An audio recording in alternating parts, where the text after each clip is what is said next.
What's that smell? Crews in Kenosha continue to test samples of old sewer lines to find out why there is a mysterious smell permeating through town. The city of Kenosha has set up a hotline for residents to call in case they smell the smell. Jonah Kaplan live in Kenosha. Jonah, I see the fog behind you. Can you smell what they're talking about, though? Well, Steve and Shannon, we cannot smell what they're talking about, but that doesn't mean it hasn't been here. In fact, we're told the water utility has been flushing all these empty and old sewer lines just to try and suppress whatever it is that people are smelling. But for the people living and working here, they are still, well, sniffing for answers. Well, they opened up the cover and... If anyone can gauge the talk of the town, or even the tang, it's Lou Perini.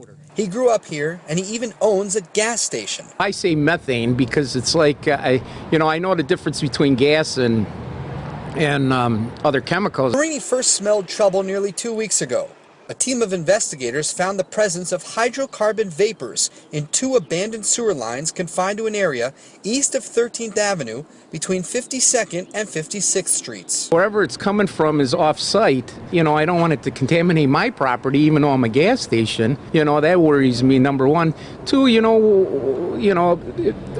hopefully it's not a health hazard. Twice so far, the suspicious scent forced hazmat teams to evacuate buildings. First, the Kenosha Public Safety Building, then Perini's. The station dates back 65 years.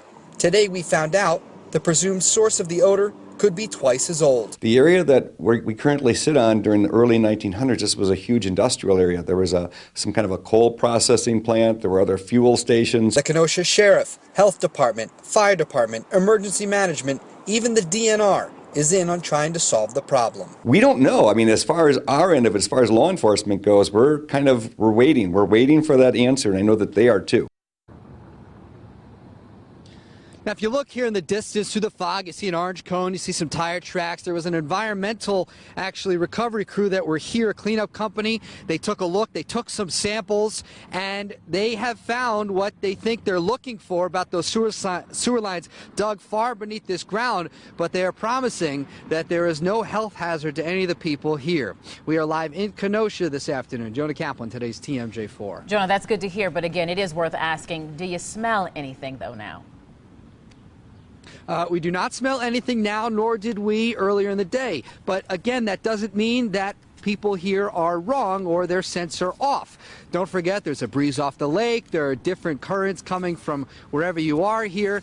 The point is, there are many people working on this, and there are even hazmat teams that have confirmed there are vapors coming up from these sewer lines and then making their way up to street level.